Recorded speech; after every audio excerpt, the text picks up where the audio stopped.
Trapped Underwater, Story Number 1.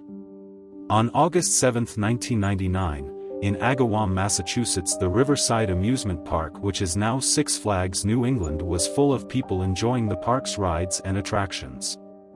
At about 9:30 p.m. on the amusement park's Blizzard River ride, a raft suddenly flipped over.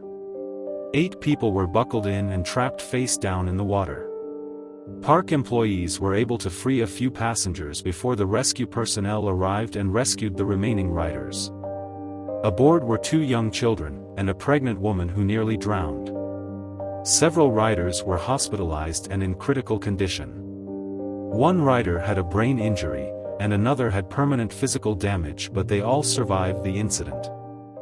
Trapped Underwater Story Number 2.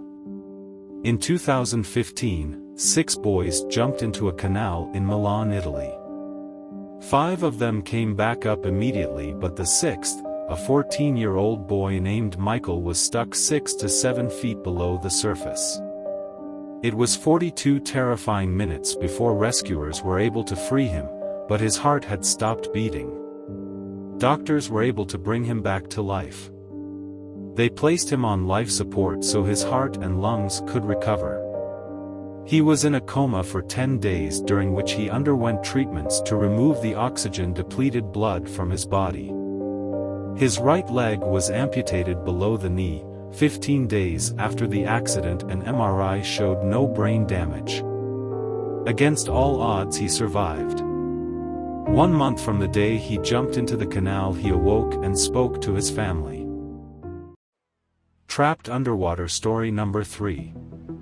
In 1999, a Swedish radiologist named Anna Elizabeth was skiing with 2 of her colleagues. As she was heading down a steep mountainside route, she lost control of her skis and fell headfirst onto a sheet of ice on a frozen stream near the base of a waterfall. As she laid there about to get up, a hole opened and sucked her under the ice. When her colleagues found her, only her feet and skis were above the ice. They tried to rescue her but were unable to pull her out. She was able to find an air pocket under the ice but went into circulatory arrest 40 minutes into the ordeal. She was rescued and life-flighted to the nearest hospital. She had been trapped for 80 minutes.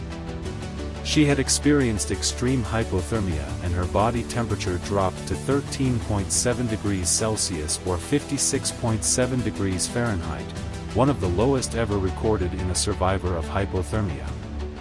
Dr. Mads Gilbert said, "She's ice cold when I touch her skin, and she looks absolutely dead." Gilbert had treated many cases of hypothermia and refused to give up on her. They hooked her up to an electrocardiogram and she showed no signs of life, but he refused to declare her dead until she had been warmed up.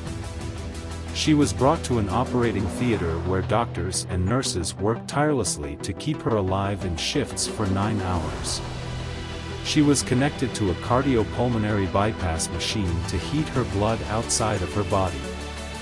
Through all of their efforts, her heart began to beat again, and 10 days later she woke up.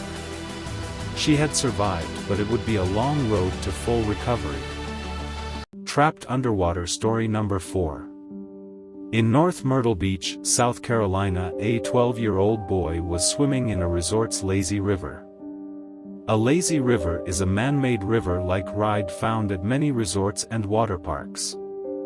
The boy was playing in the river when his leg was sucked into a suction line, pulling him underwater. There was a grate covering the 6-inch suction line, but it didn't stop his leg from being sucked in. A man and woman who heard the commotion rushed to help him but were unable to pull him to safety.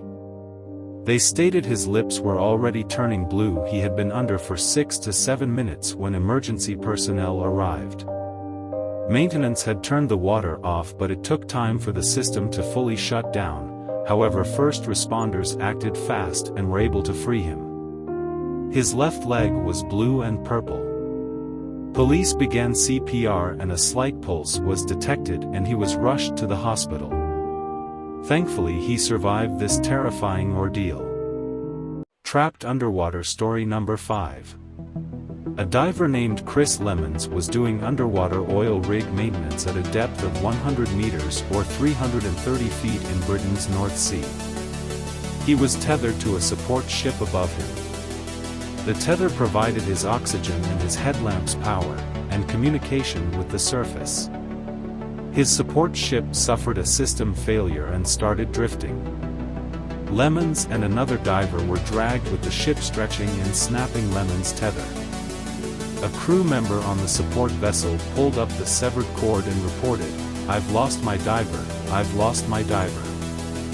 Lemons had about 5 minutes of air in his suit, but the crew couldn't rescue him for 30 minutes.